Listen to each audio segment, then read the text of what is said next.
오늘은 한계를 극복하는 믿음이라고 하는 제목으로 새벽에 말씀을 듣기를 원합니다. 예수님을 이렇게 믿고 구원받는 데는 믿음이 필요합니다. 믿음은 구원받는 굉장히 중요한 열쇠인데요, 초신자들 가운데 이 구원받는 믿음을 오해하는 분들이 계십니다. 내가 믿음이 커야 구원을 받는다고 생각을 하는 것이죠. 그러다 보니까 신앙생활을 오래 하면서도 나는 믿음이 부족해서 내가 과연 구원받을 수 있을까요? 이렇게 구원의 확신을 의심하는 성도들이 꽤 많이 있습니다. 그러나 여러분, 구원받는 믿음은 큰 믿음, 작은 믿음이 없어요. 믿음이 있으면 되는 거예요. 그러니까 있느냐 없느냐의 문제죠. 믿음이 있으면 비록 부족한 믿음이라 할지라도 그 사람은 구원받습니다. 그런데 신앙생활을 하는 데 있어서의 이 믿음이다라고 하는 것은, 하나님을 믿고 신뢰한다라고 하는 이 믿음은 크기가 있습니다. 큰 믿음이 있고 작은 믿음이 있다는 거죠. 제자들이 바다를 건너갈 때 두려워 떨면서 풍랑이 일어나가지고 죽게 생겼으니까 예수님에게, 자는 예수님을 깨워서 막 우리의 죽게 된 것을 돌아보지 않습니까? 그랬을 때 예수님이 너희가 어떻게 믿음이 이렇게 적으냐, 그들을 책망하셨죠. 또 반대로 백부장이 말씀만 하시옵소서, 그러면 제 하인이 낫겠습니다, 저희 집에 오실 필요도 없습니다 라고 얘기했을 때, 정말 네 믿음이 크다, 이스라엘에서 이만한 믿음을 만나보지 못했다 라고 칭찬을 하셨어요. 그러니까 우리의 믿음에는 큰 믿음이 있고 작은 믿음이 있는 거죠. 자, 그렇다고 한다면 우리 예수님을 믿는 사람들에게 주님께서 요구하는 믿음은 당연히 큰 믿음이겠죠. 우리가 믿음으로 주님을 신뢰하고 믿음으로 행동하며 살아가는 것이 신앙생활에 있어서 굉장히 중요한 우리의 삶의 한 가지의 그 경건의 능력이다라고도 말할 수 있습니다. 자, 오늘 본문에 보면 이 사실을 보여주는 또 굉장히 중요한 말씀이 기록되어 있습니다. 엘리야가 이제 하나님의 부름을 받아가지고 이렇게 회리바람, 또 불병거, 불말들에 의해서 이제 들림을 받아가지고 이렇게 승천을 하게 됩니다.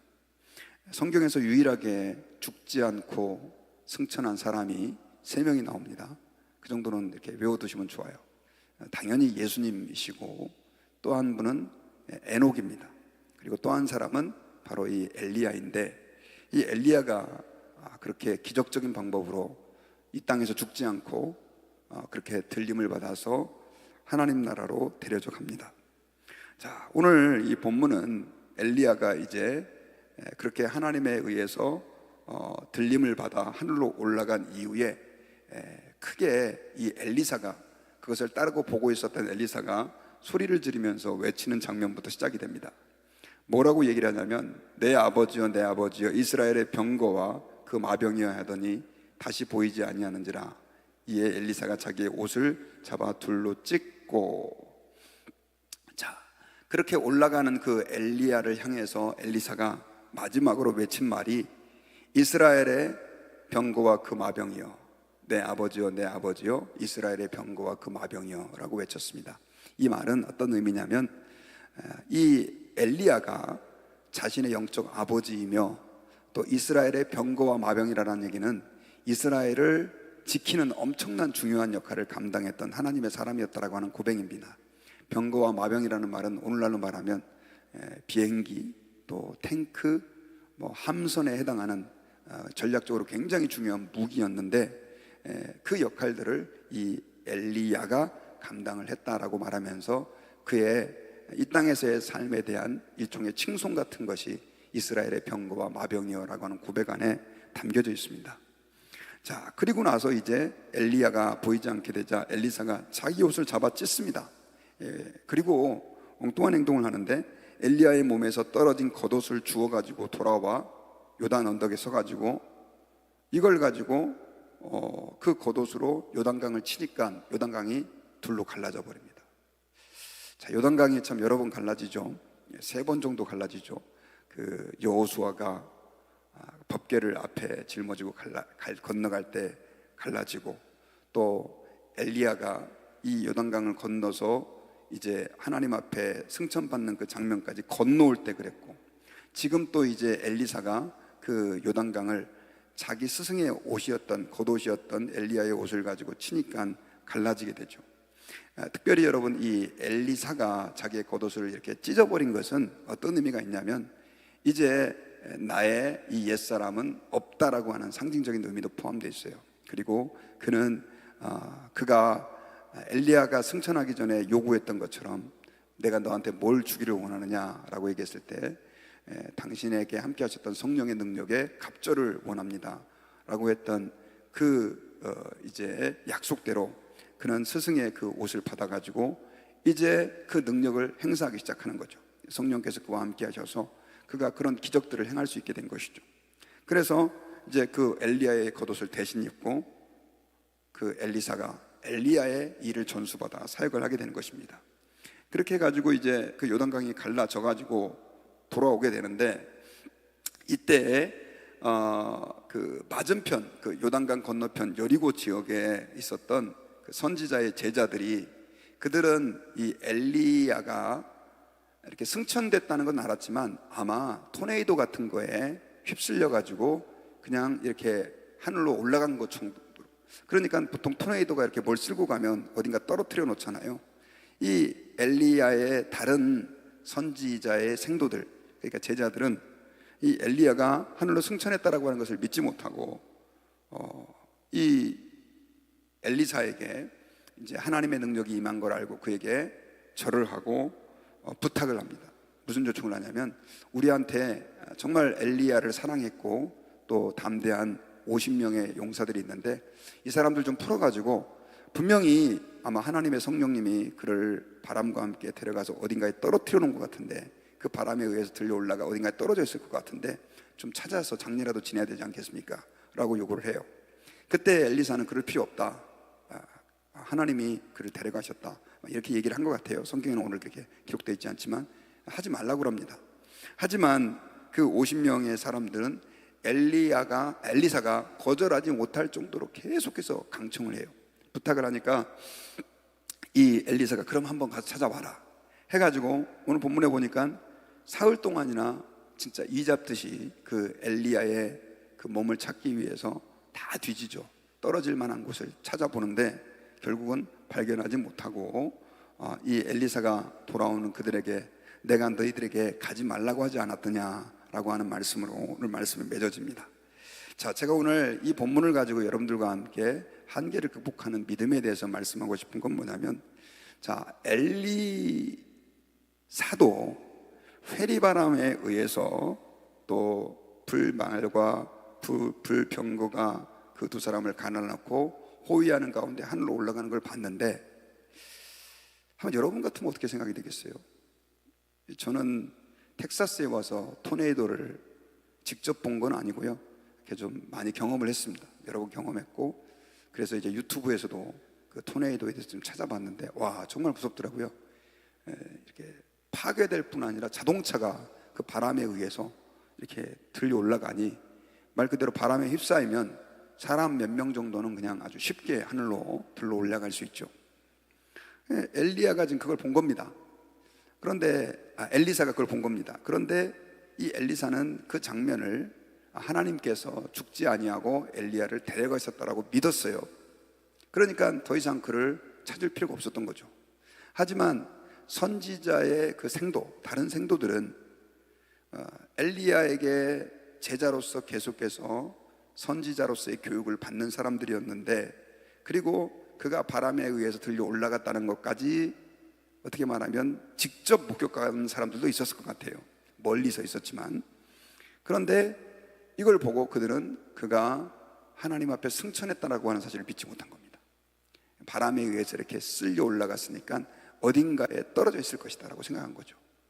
엘리사가 자기의 그 겉옷을 스승의 자기의 겉옷을 찢고 스승의 겉옷을 가지고 요단강을 가르는 그 놀라운 능력을 보여주고 하나님의 신적 권위를 그들에게 나타내 줬지만, 그 다른 생도들은 그걸 믿었습니까? 안 믿었습니까?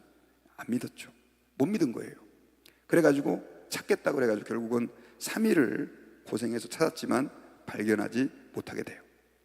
여러분, 여기서 우리가 굉장히 중요한 한 가지, 오늘 아까 제가 서두에 제기했던 그 믿음의 그 확신, 또 믿음의 크기에 대한 부분을 우리가 묵상해 볼 수 있어요.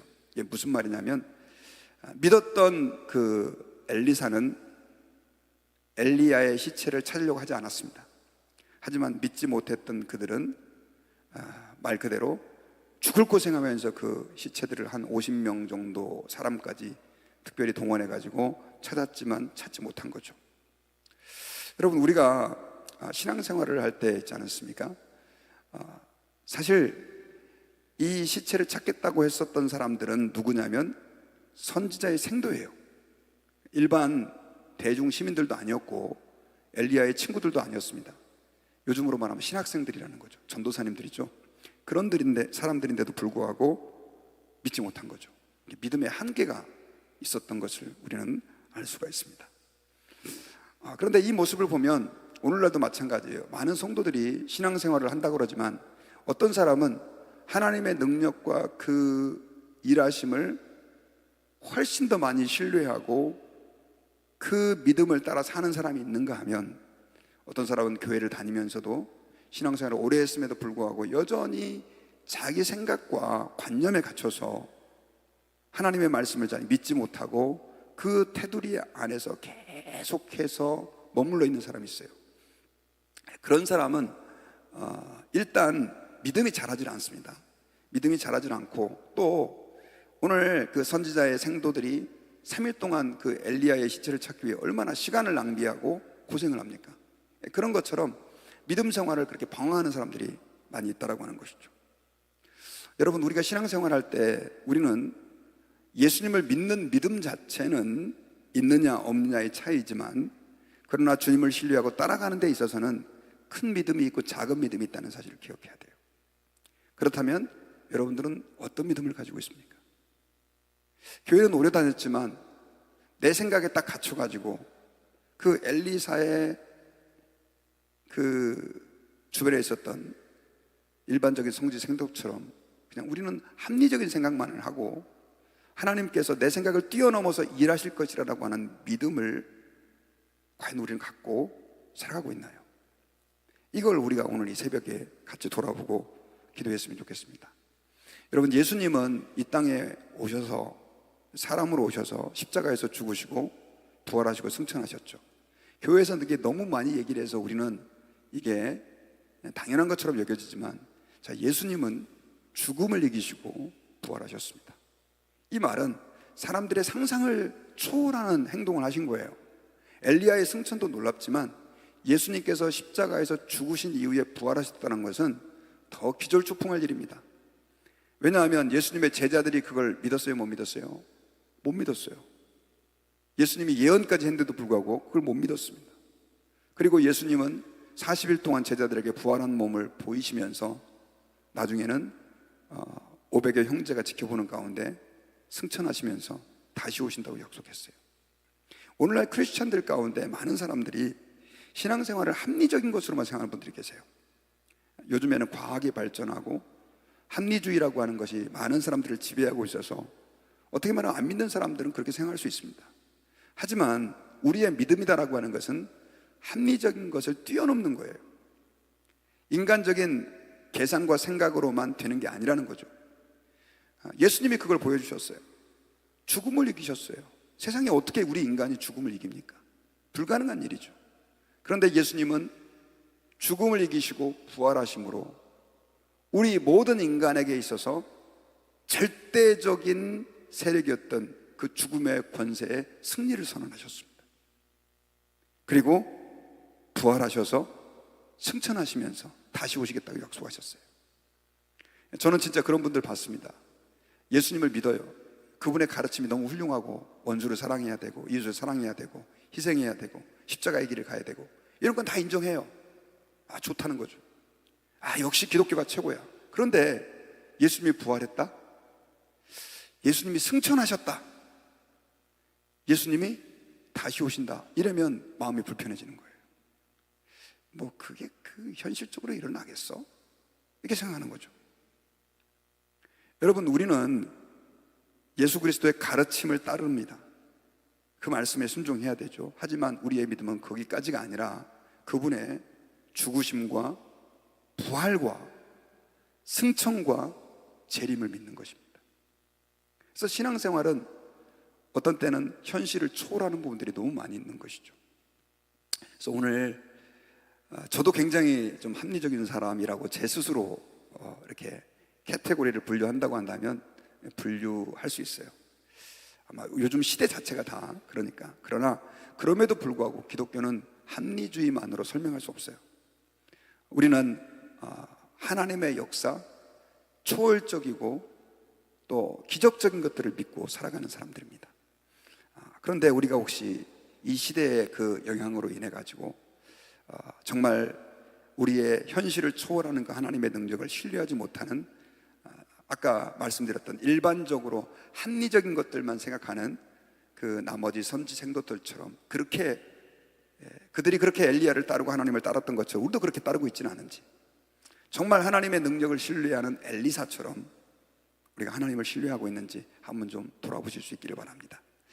그럼 어떻게 우리가 하나님 앞에서 우리의 믿음의 한계를 뛰어넘는 믿음을 살 수 있을까요?